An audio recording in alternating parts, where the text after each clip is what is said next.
right? So it's an accounting system. And candidates can go back and do recounts on this. Okay, so we've kind of talked about early voting being an issue, so I'm going to skip through this. Let me skip through this. So here I want to talk about this. Over the last 4 years, it has come to me, what are the most important things that have to be there for honest election? There's a lot of things, but what are the 4 corners?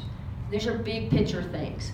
You have to have a numbered paper ballot, okay? You got to have strong laws. You got to have candidates who contest, and you got to apply the law. These are the 4 corners. And if you're missing one, everything falls apart.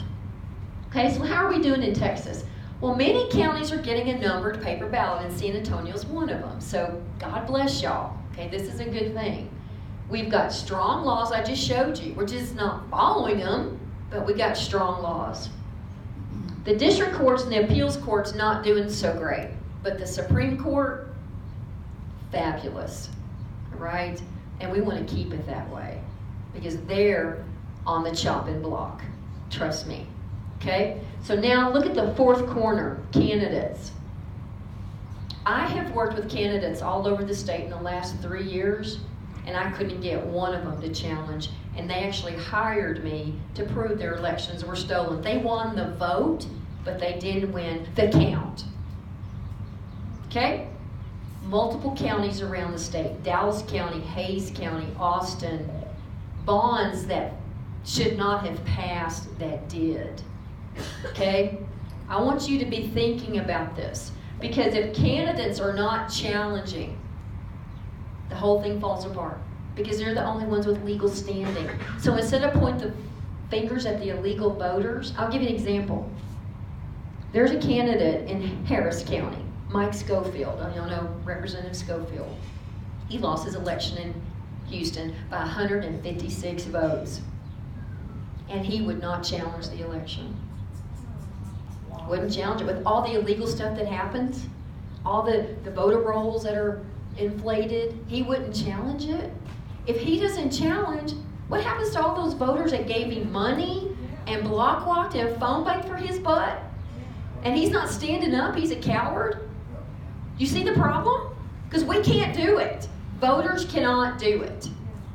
They have to do it. So, in the last 4 years, I'm the only candidate in the state that has filed a civil contest. There was one candidate in Dallas, Congressman Sessions. He's Pete Sessions. He filed a criminal complaint. We had a lot of issues in Dallas. We had 5 or 6 candidates that we proved to them that their votes were not right. We had a billionaire donor willing to pay for the contests, and that candidates wouldn't do it.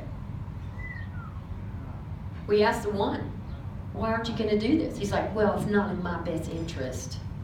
It's not about you, state senator, it's about us.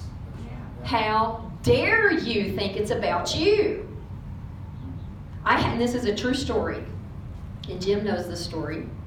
There was a national PAC that called me and said, Laura, we supported all these candidates in Dallas County in this last election in November, and our polls showed them winning.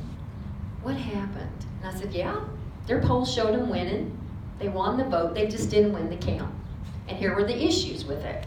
And they're like, why wouldn't they challenge? And I said, they refused to challenge. And he said, he said, we put $100,000 into Dallas